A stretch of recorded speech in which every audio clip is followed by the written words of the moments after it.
Give me some game, let's spit some game. Congregation, let my players go. I said, give me some game, let's spit some game. Congregation, let my players go. No, I said, give me some game, let's spit some game. Congregation, let my players go. No, where they at? I said, give me some game, let's spit some game. Congregation. What's happening, everybody? This is Key and Mo. You're gonna start hearing a lot from me. Like to call myself a historian, man, because over the years I've accumulated a lot of valuable information. And I'm just gonna start, you know what I'm saying? I'm just gonna start releasing it. Today on this video, I wanted to touch on NWA and, you know, the recent Straight Outta Compton movie that has everybody wanting to, you know, go back and revisit NWA and, you know, what they meant,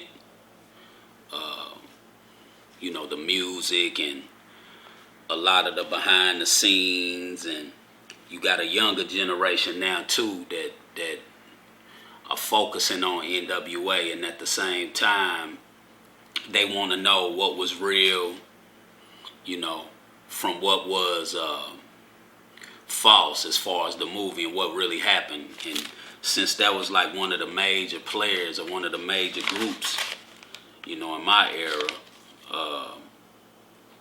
I feel like I know the history, and it's just not hearsay.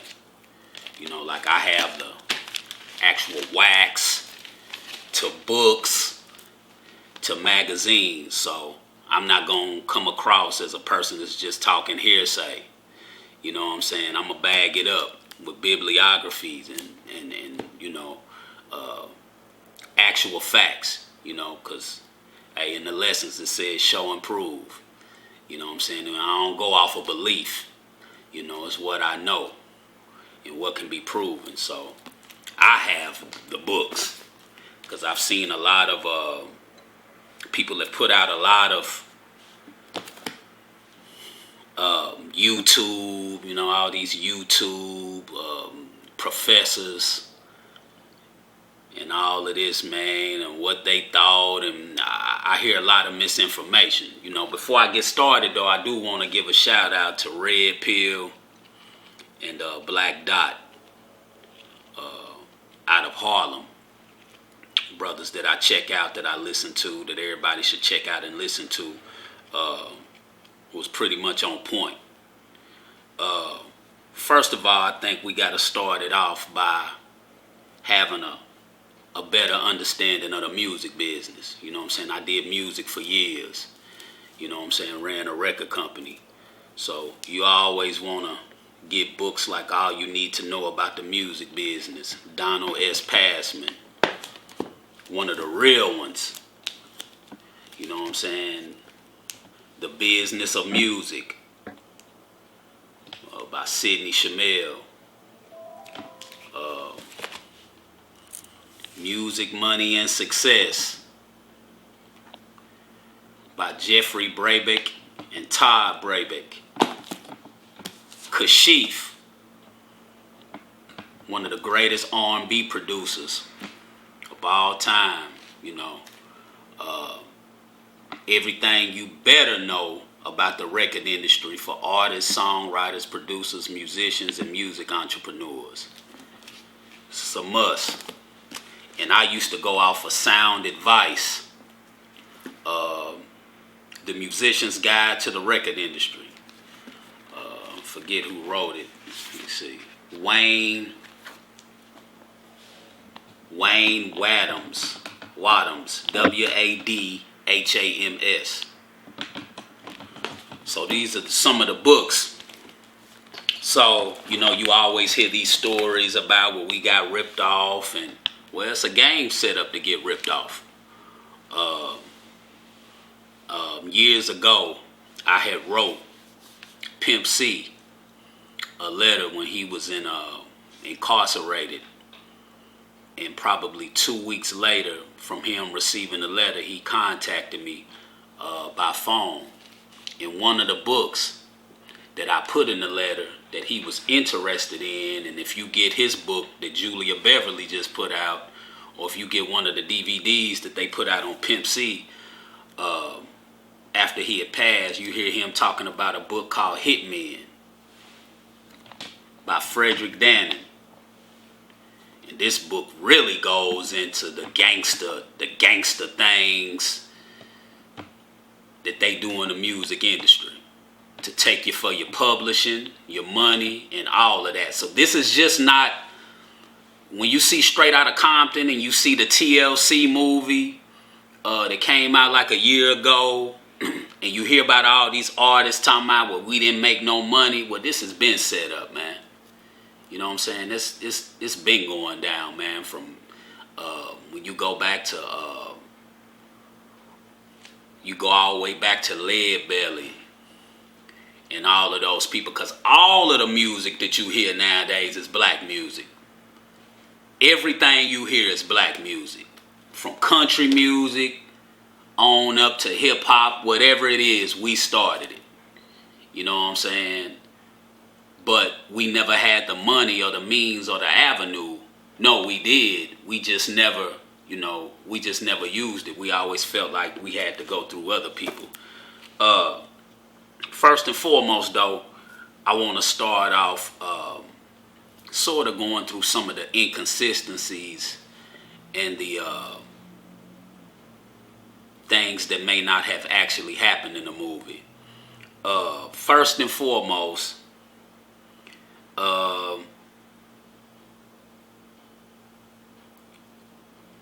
Eazy-E didn't just happen to meet Jerry Heller getting Boys in the Hood pressed up. First and foremost, Jerry Heller was already around. Jerry Heller had a friend, I believe his name was Don McMillan, who ran a pressing plant in an old section of LA. And if you could come up with $1,000, you could go to Don McMillan, whether you had it on a cassette tape or not. You could take your music to Don McMillan and he would press it up. And the company was called Macola. The reason I know Macola is because in my archives, I still have a lot of early hip-hop, early West Coast hip-hop albums from Macola. From Rodney O and Joe Cooley, LA Dream Team, and all of that. So they used to, one of his number one clients, one of his best clients was Lonzo Williams, which was in the movie, who had the world-class Wrecking Crew. Don McMillan would press, they wax up. And as time went on, and I think they saw how successful hip-hop and how lucrative it was and that people was buying it, he set up a distribution network, which he was bootlegging, on the side. But this is initially, and I'm saying this, and I go back to some of the books I said earlier, initially, this is how Eazy-E hooked up with Jerry Heller. Jerry Heller already managed a lot of the Macola artists that was coming through getting their stuff pressed up. JJ Fad, which was a ruthless act. Jerry Heller managed them. If you remember Supersonic and all of that. Rodney O and Joe Cooley was another act he had. The LA Dream Team was another act they had. Lonzo Williams. Jerry Heller already managed the world-class Wrecking Crew, as well as another act that Lonzo Williams had. Well, who was that other act? Well, it was a group called CIA. So when you look at the movie, and when they in the studio recording Boys in the Hood, and the character that played Easy tells Ice Cube, well, why don't you rap it? You wrote it. Well, I can't because Jinx and them are already, I'm already in the group. They'll be mad. Well, this is the group he was talking about. And if you remember the song 8 Ball Rollin', Eazy-E said Ice Cube writes the rhymes that I say, hail to the niggas in CIA, which was Ice Cube, Sir Jinx, and Kid D, who would later become KD. And Dr. Dre was the producer and the DJ. So they already knew Jerry Heller. You know what I'm saying? Dr. Dre did not knock nobody out at the net. All of this is documented. You know what I'm saying? I have Ruthless, a memoir by Jerry Heller. See, I got the shit. You know what I'm saying? So I can't be bamboozled. And for all the young people out there that's interested, man, that want to be up on the knowledge the right and exact way, that's why I'm doing this. You know what I'm saying? Because I live the shit. And hold up, just let me sort of veer off for a minute. Sometimes when you have something in your possession, you don't always treat it how it should be treated. And it's always something from the outside that maybe loves what you have in your possession and to take care of what you have in your possession a little bit better. And I'm saying that because I feel like a lot of the things I've saw as far as the East Coast in this NWA movie, it's like, well, we need to tell our story. It didn't just start, with NWA. Well, we know that. You know what I'm saying? I got a whole history, even though I wasn't in the Bronx or Brooklyn or Queens. I got a whole history on that. And there's a lot of artists that the East Coast shit on. You know what I'm saying? We need to know about Just Ice. We need to know Grandmaster Flash and the Furious Five's history. I think they were the first rap group inducted into the Rock and Roll Hall of Fame. Why hasn't that story been told? With all the millionaires and billionaires y'all got with Puffy and all of these people, why ain't they story been told? Why ain't Bambadas or Hercs or Grandmaster Flowers? You know what I'm saying? All of them early dudes, Lovebug Starsky, DJ Hollywood, all of these early dudes, man, that helped pave the way and put it down, y'all not even telling the story. And the hip-hop media is based out of New York. You know what I'm saying?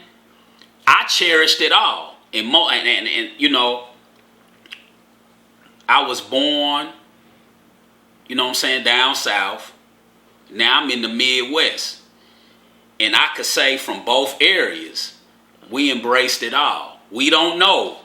We want to know about UTFO. We want to know about Mr. Magic. We want to know about Mantronics, the Boogie Boys, Just Ice. Man, the list goes on and on and on and on and on. But it's like they want to only focus on the 90s with Jay-Z.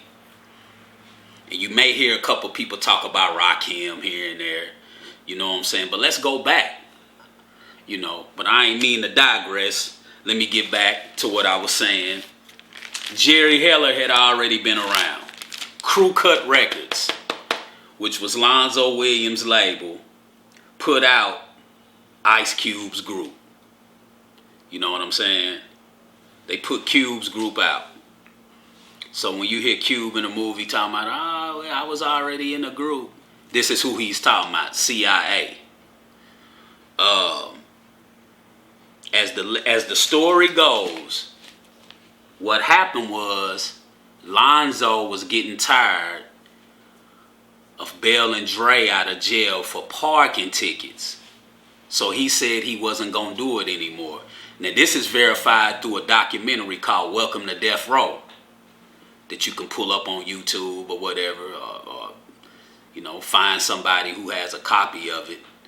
And Lonzo Williams is on that actual documentary talking about the situation where he got tired of bailing Dre out. Eazy had already had the idea that he wanted to get into the music game. So I guess as the legend goes, he said, well, hey, I get him out.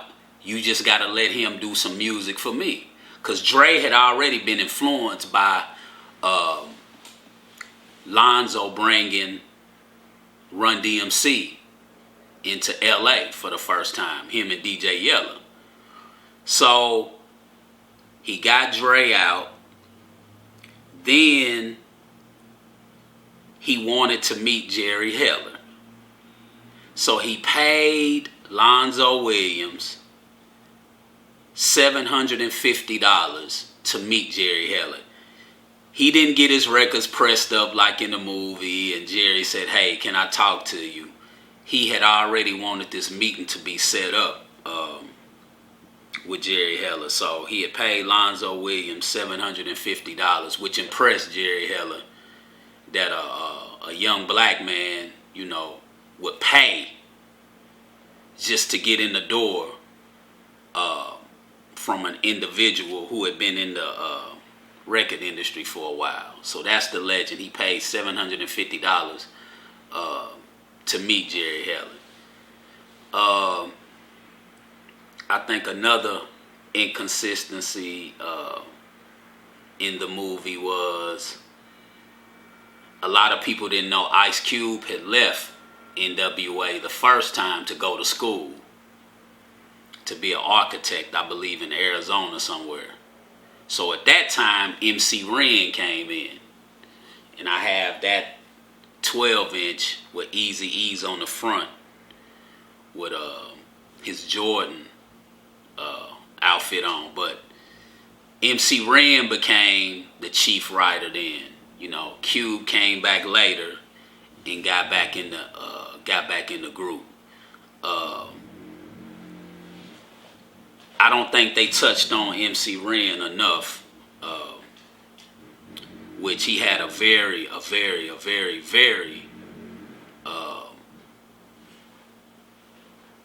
he was very important to the group. You know, Ren wasn't no slouch. You know what I'm saying? I think another inconsistency in the movie was about Cube wanting his money, which, if you going off of the homie system, then yeah, you know, he deserved his money because he wrote a lot. He wrote a lot, you know, NWA and Eazy-E. But like I said, this is why I pointed this out in the beginning. The industry, Ice Cube was never on contract, so therefore, by law, he wasn't obligated to get a dime. He wasn't on contracts. It was just like, hey, you just did it for free. Now, there was an article in a magazine called 4080. It was a Bay Area magazine. And right after Eazy-E had passed away, DJ Yella had did an interview in it. And in it, he said people had always wanted to pluck Ice Cube away from the group. You know, pumping him up, you the best. And I mean, you see it in every group, you know what I'm saying? Just like David Ruffin and the Temptations, New Edition. It's been going on since the beginning of time, you know. And one thing I think that got Eazy-E in trouble is people don't know that Eazy has sued Priority Records. Now, one thing I think in the movie too that was inconsistent too, I think Black Dot pointed this out, is when Ice Cube went in to Brian Turner, and Brian Turner said, my hands are tied, there's nothing I can do. Well, Eazy-E has sued Priority Records and won on the grounds of tampering. They were tampering with Dr. Dre and Ice Cube. Cube being the lyricist, Dre being the producer. You take those two away, and then too, Eazy wasn't playing ball. You know, to get in this game, you gotta align yourself with somebody. Somebody gotta eat off of you. It's a pimp and hoe game. You know what I'm saying? Somebody major has to eat off your ass. You know what I'm saying? Somebody got to eat off of you. And you got a nigga who they say sold crack coming into the music industry, outselling major artists, talking shit, talking real shit, talking gangster shit and street shit. They couldn't have that, man. They couldn't have that. And then you sue and won for tampering. Cube never signed a contract, which in his eyes was smart because he could always walk away. And in the book Ruthless, Jerry Heller pointed out that whenever Cube would get upset about something, he always was like, well, hell, I'll leave. And it just got to the point where they was like, look, leave, man. We tired of dealing with you. You know what I'm saying? The story about Dr. Dre getting fucked, you know, that's I don't know, you know, because, you know, from a lot of the things I've read, whatever Eazy-E bought himself, he bought Dre. Jerry Heller, Eazy, and Dre lived in the same housing addition. He pointed out in here that he would go look in a cabinet in Dr. Dre house and it'd be checks hanging out. I believe Dre was forced out of Ruthless. You know what I'm saying? By Suge and whoever else, you know, was behind him. They had to crush Ruthless. Ruthless Records had to be crushed. You know what I'm saying? And the part about them calling, Suge calling Eazy on the phone, that wasn't true either. Dre set it up. Dre had called Eazy over the phone and said, come to the studio, let's talk. Let's try to put this shit back together. So he was set up to go to the studio. And when he got to the studio, right when he walked in, he knew it was a setup. And dudes came out with leads and pipes. They never beat him up. They just threatened to kill his mother.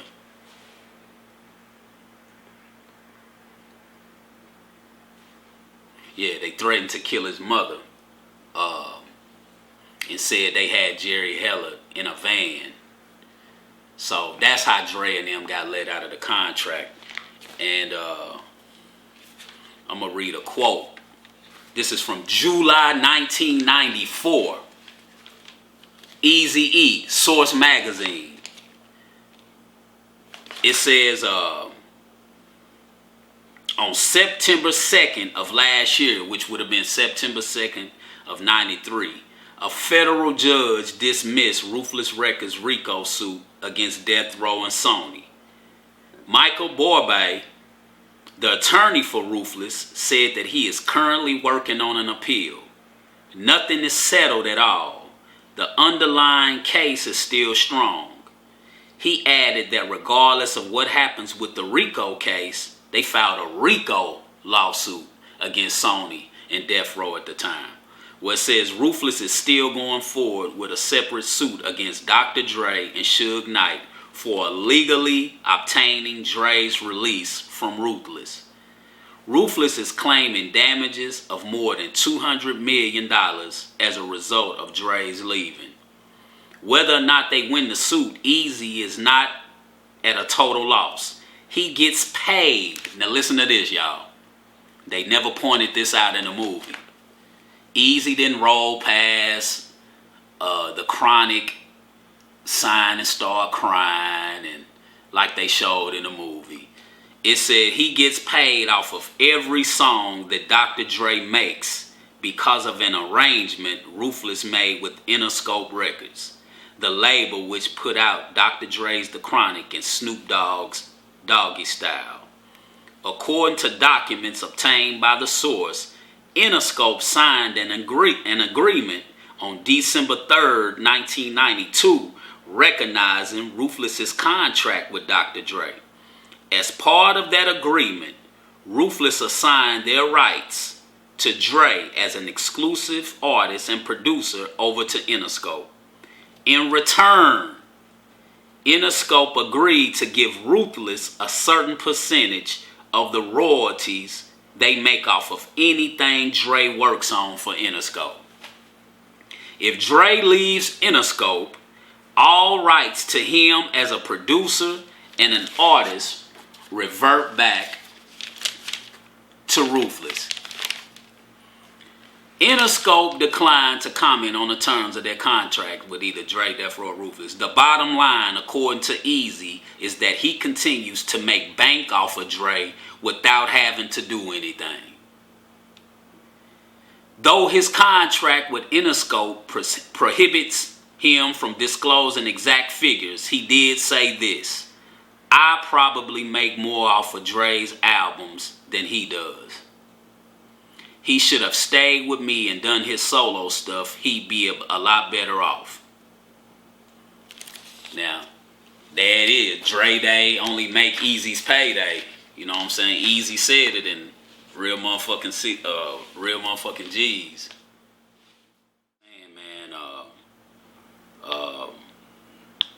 Easy was actually making, in his own words, more off of Dr. Dre's material than Dr. Dre was. Let me point this out also. This book is called Nation Conscious Rap. This book goes into a lot about the people that were doing it around the time, a little bit before NWA popped off. You see Public Enemy on the cover, Chuck D and Flavor Flav, which I want to touch on because up until the point that, and still to this day, there's never been a rap group that has toured more than Public Enemy, man. And when Public Enemy hit the scene, man, they crashed shit. But I think the dynamic of Public Enemy and NWA is this. I think Public Enemy personifies what us as black men should become. Perfect example was Cube. When Cube left, he went directly and hooked up. Well, he said that he was actually at the Def Jam offices waiting on Sam Sever. See, I'm going through the history. He was in Def Jam's offices waiting on Sam Sever, which was the producer for the group Third Base. Sam Sever never showed up. Cube was waiting on him because Cube wanted him to produce his album after he left NWA, America's Most Wanted. He said Chuck D just happened to walk through the offices, and that's how they hooked up. But I would say that us as black men, from where we come from all walks of life, man, whether you thugging, trapping, whatever you doing, it should always be steps to take you to the next level. And what the government, Illuminati, whatever you want to call these people, the thing they fear is those thuggish ass black men that don't give a fuck politicizing themselves, man, putting knowledge of self in themselves. And that's what Cube personified. The nigga with an attitude who hooked up with some OGs with the knowledge, and he started to transform. That's what they scared of. And that's, to me, that's what Public Enemy personified. Those OGs, man, those dudes who had the knowledge, who could grab them young thugs and you know what I'm saying, them BGs or whatever you want to call them, and bring them up in the game, man, and put that fat on their head. You know what I'm saying? That's basically what they fear. That's why the music industry wants to make it a disconnect with the older artists and the younger artists. And we so fucking foolish, we do it. You know what I'm saying? Look at what R. Kelly did for Ronald Isley. Look at what R. Kelly and Snoop did for Charlie Wilson. Can you imagine if all the hot artists at this time went back and grabbed one of those older artists who never fell off? It's just the music industry cut their asses off. You know what I'm saying? Because they wanted new blood. You know, once you've been in the game for, see, if I was a new artist right now, 19 or 20 years old, and I had some hot shit, but I walked into a record company office with these books, knowing all of this, they wouldn't fuck with me. Absolutely not. You know too much. I can look outside the window right now and find 100,000 people that'll be willing to say what I want them to say, to wear what I want them to wear. We have no need for you. Bye. You know what I'm saying? That's how the game goes. And they don't want the experience to link up with the energy. You understand what I'm saying? They don't want that. They don't want, hell, shit, man, get some names. They don't want a rich homie Quan to be able to talk to hell. Give me a name, man. They don't want a rich homie Quan to be able to compare notes with one of the OGs, with KRS-One or Bun B. You know what I'm saying? He would tell him, he would be able to tell him too much. You know what I'm saying? They don't want that. It's like 10-10-15 last weekend. A lot of those brothers, I think it was 4 of them. I think it was The Game, Rick Ross, Baby, and it may have been Young Thug. Minister Farrakhan had approached them all, but once the government found out, whether it's the IRS, DEA, whoever it was, all of them got locked up for something. That's what they don't want. They don't want the OGs linking up with the younger cats, man, putting the fat on their head, and that's especially how the music game is ran. You know what I'm saying? Hell, you think Donnell Jones and Case, you think them dudes can't sing no more? You know what I'm saying? You think Monica or Brandy can't sing circles around Rihanna?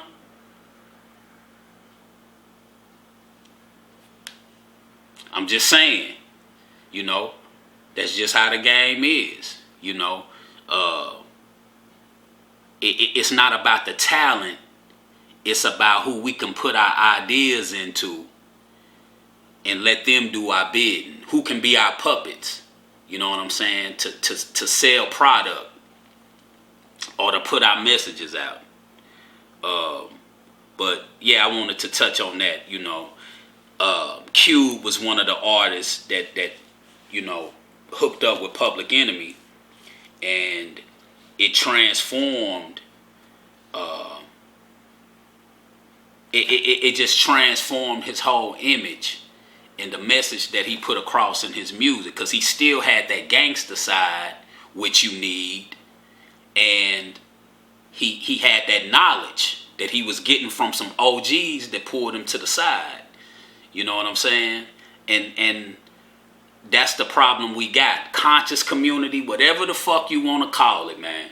Whatever religion, ain't shit getting done, man, without the streets. You need the thugs. You know what I'm saying? If you ain't got no young thugs or no young ass kickers out there, man, you ain't got no movement. Period. Point blank. I don't give a fuck what it is. Y'all just be a bunch of old motherfuckers sitting somewhere, man, giving a lecture somewhere. You know what I'm saying? Because niggas are scared to get at these young dudes in the streets, man. It's 2 things in the black community, man, that got the money. The money comes from churches and the streets. Those are the 2 institutions in the black community, whatever the hell a black community is now, they got the money. The church and the streets. Period, point blank. You know. But to get back to what we were talking about, I just sort of wanted to touch on that. I also want to touch on this book right here. Soulsville, USA. The story of Stax Records. You know, I was always interested in Stax Records because we always growing up heard about Motown. You know, and it would be equivalent to, I guess you could say, like Def Jam. You know how like everybody knows the Def Jam logo. Everybody knows Def Jam. But what about Cold Chillin'? Who was, you know, who had just as great of artists as Def Jam, but depending on whoever was behind Def Jam, you don't hear of Cold Chillin' or Sutra Records or Next Plateau or, you know, a lot of those other labels that produce great artists. But I wanted to touch on Soulsville, USA, the story of Stax Records, because Stax Records was the contemporary to Motown. And Stax Records was a little bit more gutter, a little bit more grittier. You know, Sam and Dave, Isaac Hayes, the Staple Singers. Man, we could go on and on and on and on and on. And the government and Union Planters Bank, the IRS, the United States government, with a little help from Clive Davis, all destroyed Stax Records. Al Bell, living legend, a god, you know, was the owner of Stax Records. And right here, I just wanted to point out, Clive Davis wanted to take a stranglehold on black music, but he didn't know how to do it. So what he did was, he went out and he created a black marketing staff to penetrate the black market. He didn't want to leave any angle unexplored. So a CBS executive, Larry Isaacson, commissioned his alma mater, the Harvard Business School, to conduct a study and make recommendations as to whether CBS should and how they might best become a dominant force in soul music. Now, do y'all hear that? That's why you ain't got hip-hop now, because this is what they did. But this right here is the blueprint of how they did that. Man, do y'all remember in the 90s, man, how much money it was in the 90s? Man, you had Suave House. You had No Limit. You had Sick With It. Hell, man, we could go on and on and on. We had Black Market out of the Bay. We had Young Black Brother out of the Bay. We had all these labels with incredible artists making amazing music. But when 2000, 2001 hit, all of those labels were gone. Death Row was gone. Suave House was gone. No Limit ended up leaving. Sick With It deteriorated. Black Market was gone. Young Black Brother was gone. All of these amazing labels putting out all of this good music was gone. Either swallowed up by a big label or it just disappeared. You know what I'm saying? And a lot of that came from this. But it says that submitted to CBS Records on May 11th, 1972, and formally titled A Study of the Soul Music Environment, prepared for Columbia Records Group. This report has since become known simply as the Harvard Report. It has been alleged for years that the report suggested that CBS should, in the best case scenario, buy either Stax or Motown, and that Stax was the more likely of the two to be purchased. It has been further alleged that in the event that neither black music concern could be purchased, CBS should distribute one of the two labels instead. So that's what they did in the 90s. We ain't gonna buy you, we just gonna distribute you. We gonna get your ass tied up, and then when you're not selling as much, we just take your masters. We just take your publishing. We'll just suffocate you. We'll pluck your artists from you. You know what I'm saying? That's what we'll do. You know?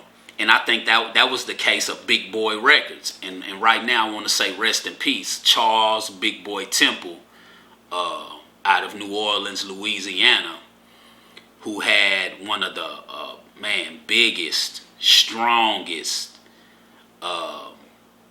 record labels and rosters in hip-hop history. You know what I'm saying?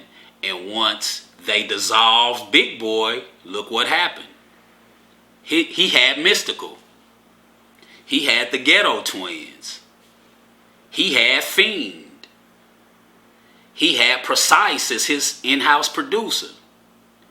But as soon as they dissolved Big Boy, No Limit got Mystical. No Limit got Fiend. Rap-A-Lot got the Ghetto Twins, and Rap-A-Lot got Precise. And I think Rap-A-Lot, somebody ended up getting Partners in Crime. But I'm just saying that's the game they play. You know what I'm saying? But going back to this, it said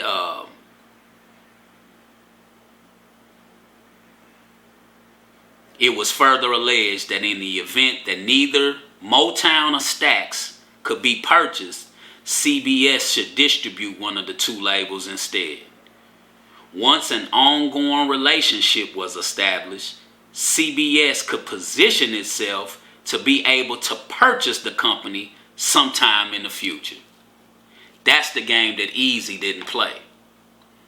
You know what I'm saying? So, despite widespread belief in these allegations, these are not the conclusions drawn in the actual report. The report estimates that the black music market was then worth, now this is in 1971, the report estimated that the black music market was then worth $60 million annually in gross sales at the wholesale level. Albums and 45s each accounted for roughly 50% of that total, representing sales of some 12 million albums and 60 million soul singles each year. It was further estimated that soul music accounted for 7 to 10% of all record sales in the United States. Motown and Atlantic each accounted for 20% of that business, while Stax took 10%. The remaining 50% of the market was divided between a host of smaller companies.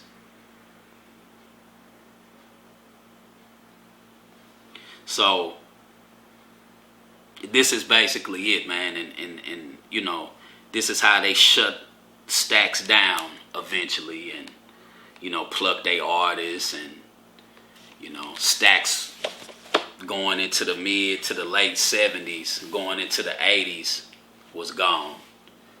So, it's just a brief history on all of this. You know, the biography of Dr. Dre.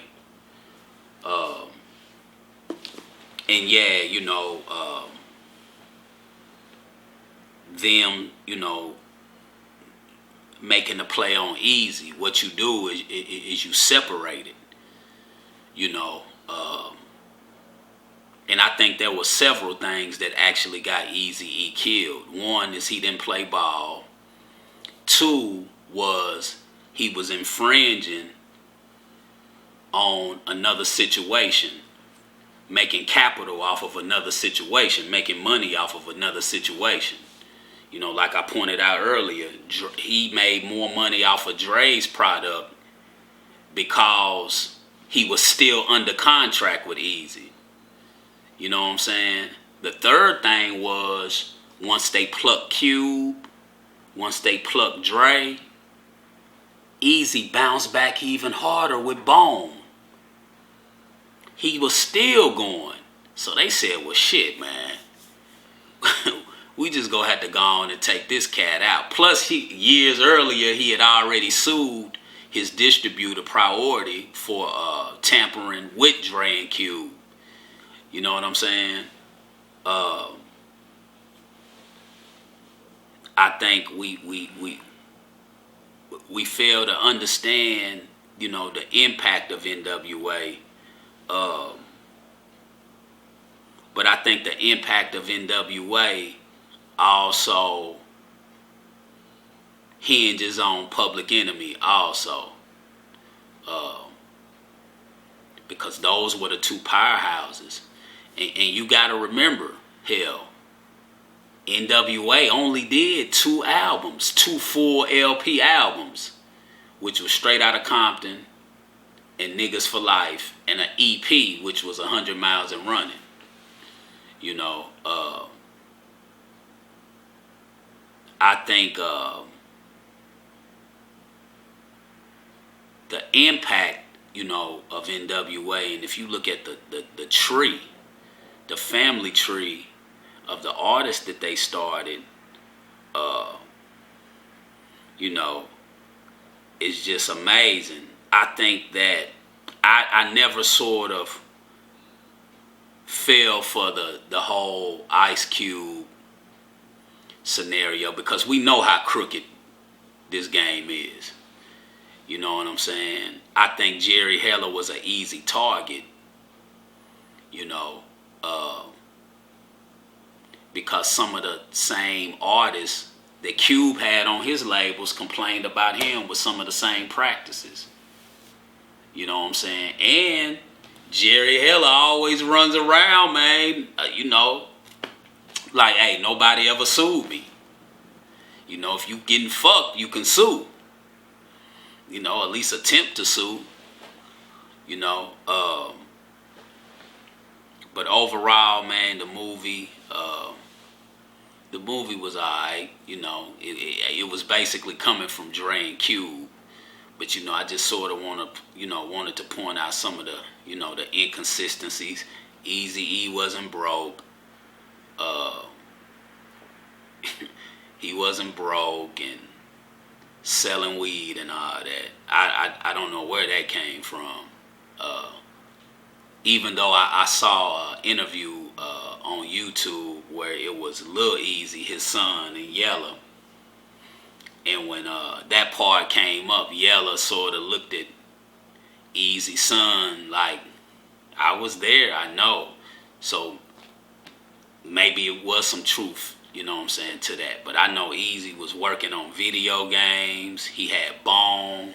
He had Pistol out of Nashville, where I was from. He had Menage a Trois, HWA, Paperboy.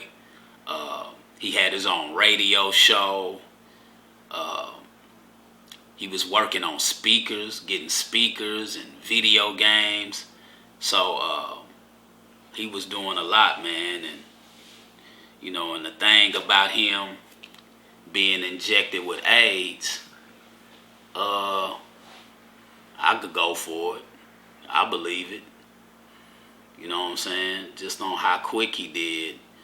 But I also remember an interview DJ Quick had insinuated that Eazy knew he had it 2 years before.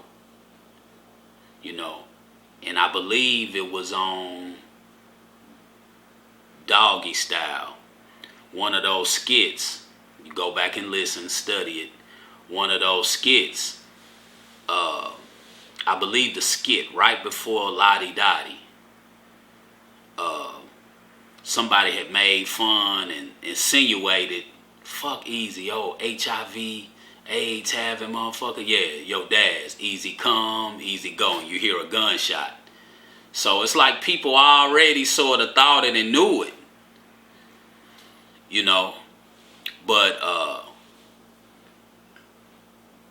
I personally believe that it was something, you know, and Suge has verified that, you know, with the Jimmy Kimmel interview.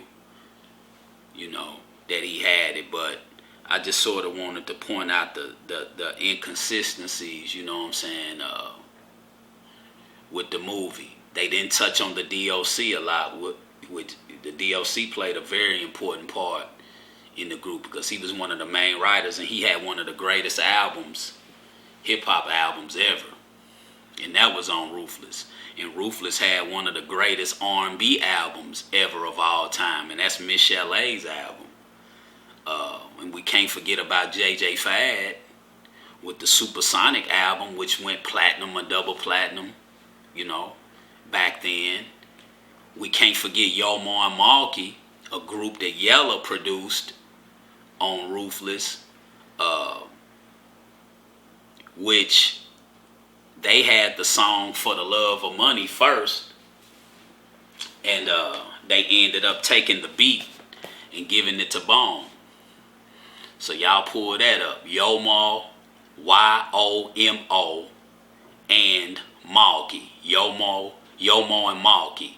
MAULKIE. For the Love of Money. The same exact track. I'm trying to think, man. It's just so much, man. Get into, you know, just the crooked game. Like I said, Hitman and all of these books, man. I got Pac stuff. I'm gonna do some stuff on Pac. Go into Death Row. You know what I'm saying? I got a shitload of shit on Death Row. But I sort of wanted to touch on Ruthless because right now we at the height of everybody wanting to know more about NWA because of the movie. You know what I'm saying? I'm trying to think, is it anything else, man? You know what I'm saying? Let's see, we touched on Cube. The next phase after Easy died, you know, with Dre. Yeah. Interscope. Yeah, with Interscope. Death Row. And Death Row. We're going to touch on that next time. You know what I'm saying? And like I say, I have my sources and all of that, but there's so much stuff on YouTube, man, you know, concerning that. You can look at all that, but this coming straight, you know, I had the information. This ain't hearsay. It ain't hearsay or second or third hand knowledge. You know, this is actually coming from the books or the interviews, you know, from the man themselves. But overall, it was a group I think they were destroyed. You know, they had to get them off the scene quick because I think NWA had you had more of those, like I said earlier, man, those thugs, those street cats, man.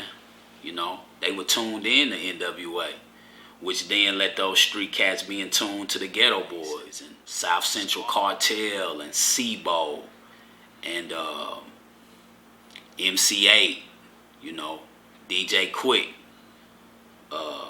which a lot of those early groups too still had a political side to them.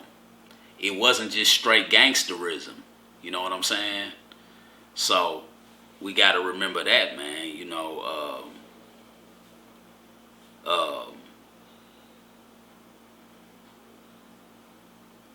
I don't know, man. I could keep going on and on and on. This is my first one, man. I'm going to keep hitting y'all, man, because, man, I'm just going to go hard, man. Because like I said, man, I'm a vault. I'm a library, man. I got this shit, man. And this is just stuff that I pulled out for this right now, you know. Magazines, books, you know, editorials, all of that. So, hey, man, I'm about to get out of here, man. It's hot. You know what I'm saying? Got my alkaline water, man. Hey, I'm going to hit y'all next week, man. Ken Mo, tune in. Yeah. Let my players go.